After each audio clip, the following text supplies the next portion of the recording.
This chapter of One Piece was intense. Gaban unleashed his secret haki and sacrificed himself. Gunko's backstory was revealed, and Imu is on Elbaf. One Piece was on the cover of the magazine this week, with Luffy, Chopper, and Sanji taking a joyride. The color spread featured some of the Straw Hats, Lilith, and Bonnie inside a maid cafe. This one has tons of charm and is really pleasant to look at. But on the back of Bonnie's tray, we see R.I.P. And whatever comes next is hidden by her arm. So whose death is being foreshadowed now?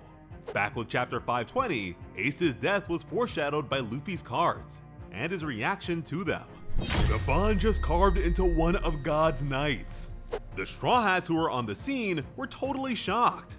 Nami was the only one of them who recognized the man. Saint Summers fell on his back once Gaban landed with his axe in hand. The immortal Celestial was writhing in agony. His usual affection towards pain was nowhere to be seen. Usopp asked the old man why the hell his attack actually worked. He really wanted to know how the geezer pulled it off. But the fight wasn't over yet, and Gaban was rusty. After all, he's been in retirement mode for decades.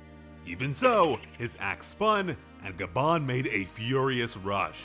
Desperate to defend, Saint Summers called upon his Briar Barrier. Gaban's axe met the reinforced thorns with a mighty haki collision. Saint Summers wasted no time and created as much distance between them as he could. Huffing, he asked the legendary Mountain Eater what the hell he was doing on Elbaf. Gaban smiled, but he wasn't about to give a straight answer. Instead, his axe did the talking. And by comparison, the Saint's bat of a blade was way too dull. Nami told the others that she met the powerhouse inside the giant castle. Usopp was in disbelief. Nami explained that even Luffy and Zoro were totally overwhelmed by the guy. Not to mention the fact that he's Colin's father. Usopp really couldn't believe anything in this chapter. Robin recognized the legendary pirate's name. So of course, a veteran like Jinbei knew all about him being Rayleigh's equal, the left hand of the Pirate King. Brook never expected such a person to be in the land of giants. So contrary to what we figured in the previous chapter, Brook can in fact speak despite being mummified. Meanwhile, inside of Saul's beard, Chopper realized that Gaban's attacks were effective and wanted to know why that was. Robin couldn't move on account of the thorns around her. Still, she offered to use her powers to help out. Jinbei told her not to, since the man's thorns were a terrible matchup against her hand-to-hand style. Returning to the battle, Saint Summers unleashed a rush of thorns. He followed this up with Hell of the Crimson Lotus, which littered the floor with thorns. His plan was to give Gaban nowhere to go. Scopper let the Dagger of the Holy Land know that he was in a bit of a hurry. He swung around himself, shredding every thorny tendril that came too close. Dismayed and desperate, Saint Summers resorted to his sword yet again and beckoned the pirate to come at him. And Gaban did just that. With a move called Futenraku, he cleaved through Saint Summers from the shoulders up. Apparently, the name of this move may be a play on Etenraku, music brought from heaven, which is a form of classical Japanese music. Interestingly, these melodies used to be played in the presence of nobility, while in modern times, they're mostly played at weddings.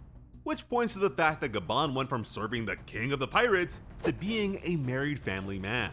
And it looks like Saint Summers will be returning to his family in a doggy bag. There were still dangerous thorns on the ground, so Gaban used his axe to vault himself elsewhere. He was back to running before the knight's body could hit the ground. The Straw Hats couldn't feel their jaws at this point. The old man actually took the immortal monster down in a flash. But wait, do my eyes deceive me? Is that Chopper out of mascot mode emerging from Saul's beard? Even the Straw Hats were confused. Chopper took a bit of damage from the spike growth, but I'd like to believe that that's more from movement-related joint pain.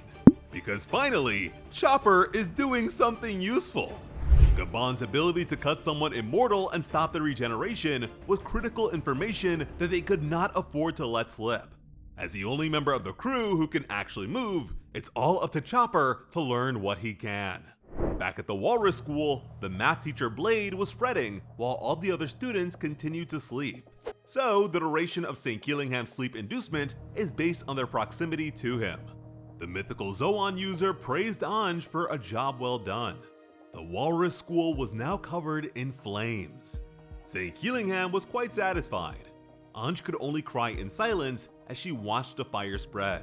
Despite his station, the knight was surprisingly reasonable. He decided to work in Anj's stead for what remained. He lit an arrow and shot it, only adding to the woman's pain. The Owl Library was now ablaze, and the Celestial laughed at the sight. Robin spotted the fire and was hurt by her own helplessness, and Saul continued to silently sob.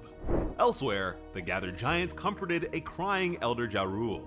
He was further devastated by his memory of their ancestors' creed, a reverence towards history and what it represents. St. Keelingham contacted Gunko and let her know that the ignition was successful. As a result, Gunko instructed Ronja to return to the branch. Seeing the child's pained expression, Gunko wondered if it was truly so hard to display a bit of joy. To that, the little girl shouted an apology that was heard over the communicator. She apologized to everyone for being alive, because the cost of her life was the burning of their way of life. The other kids told her to stop talking like that. She continued to apologize, but they refused her words, and the giant warrior pirates were still on their way. Now, as a reminder, Biblo, the ancient giant owl and chief librarian, is still inside of the library. God's knights have no idea that he exists. Instead of destroying the books directly, the library was set on fire from a distance. Mind you, Biblo has the Iku Iku no Mi, a paramecia-type devil fruit that allows him to gigantify objects within his territory.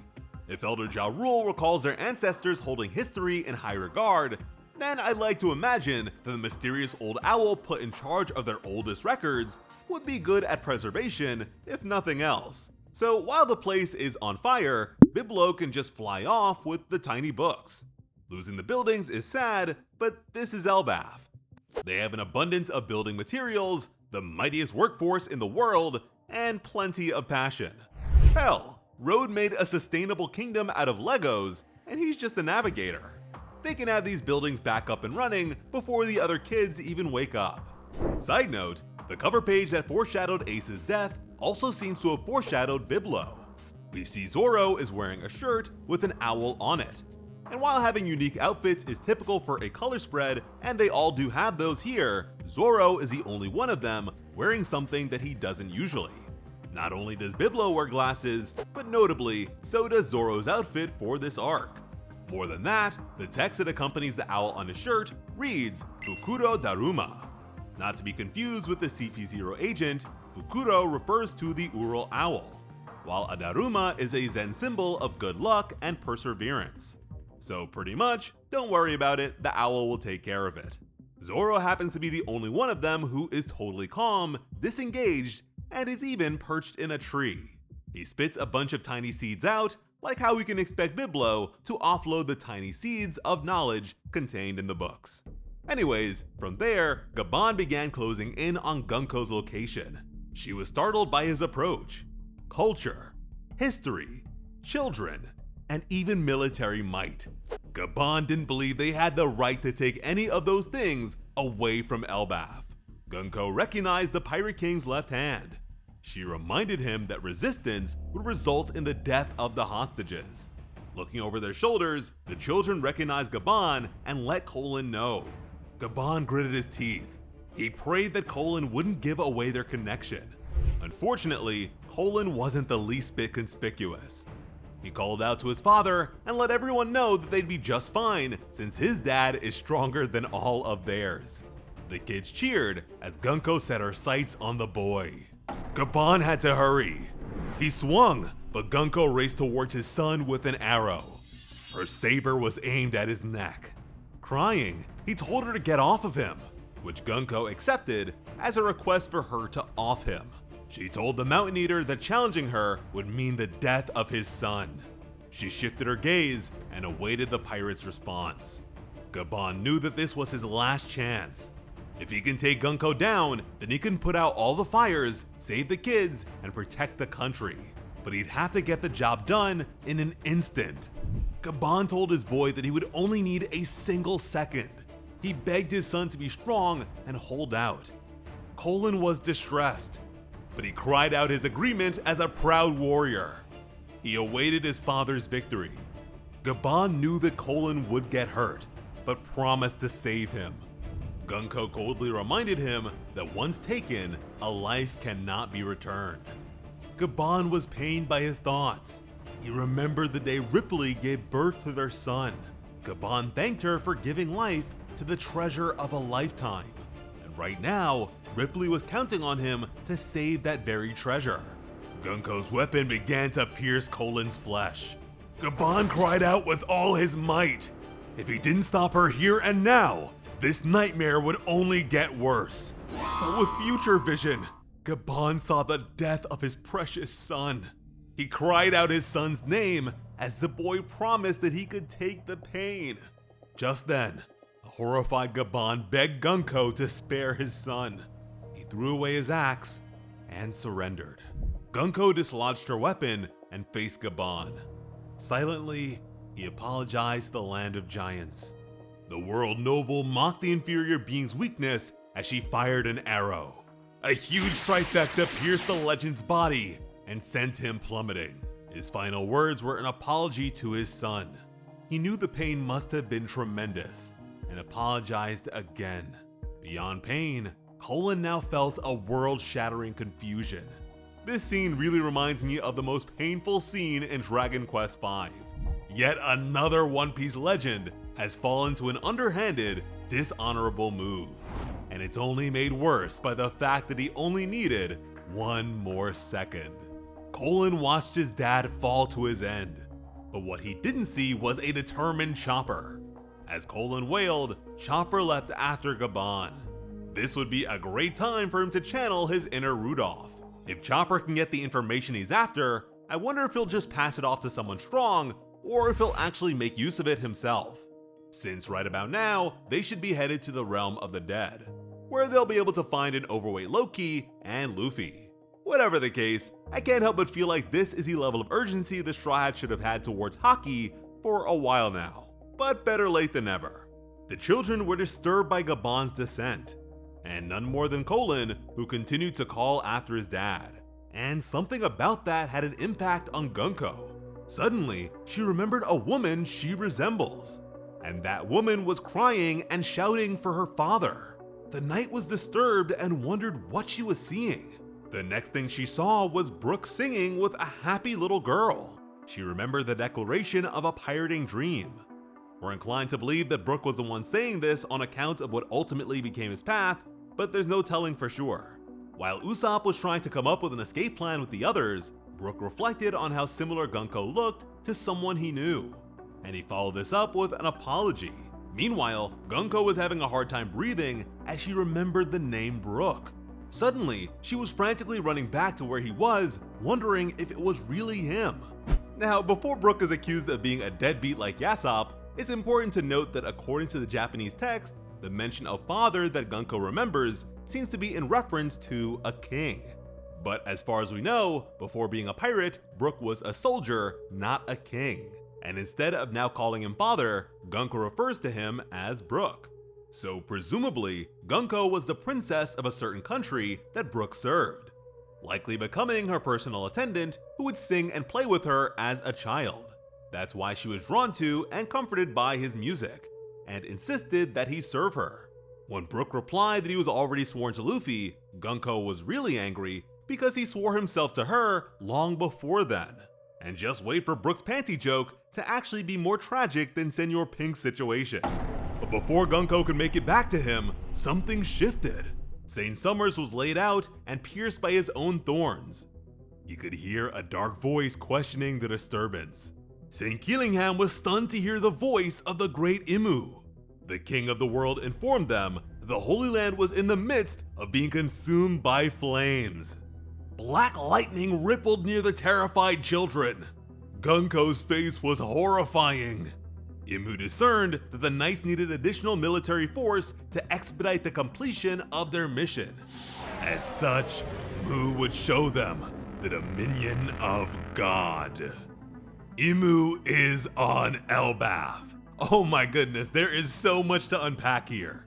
First of all, the Holy Land is on fire, the likely perpetrators being the Revolutionary Army. Flame Emperor Sabo may have returned in their absence. Dragon anticipated the mobilization of God's Knights as being the signifier of true conflict. Shamrock, the Five Elders, and the other knights we've yet to see should all still be available. Not to mention the possible intervention of Marine Admirals like we've seen in the past. Despite Imu's great power, the world's ruler cannot be revealed. Even the Five Elders seem hesitant to intervene so directly. So they must have quite the crisis on their hands. The thought of finally seeing Dragon in action is pretty exciting. Now, we saw Imu use arrows against Sabo, but Gunko is already top tier when it comes to the mastery of her Devil Fruit. With Imu behind the wheel, I can only imagine how much stronger the power will be.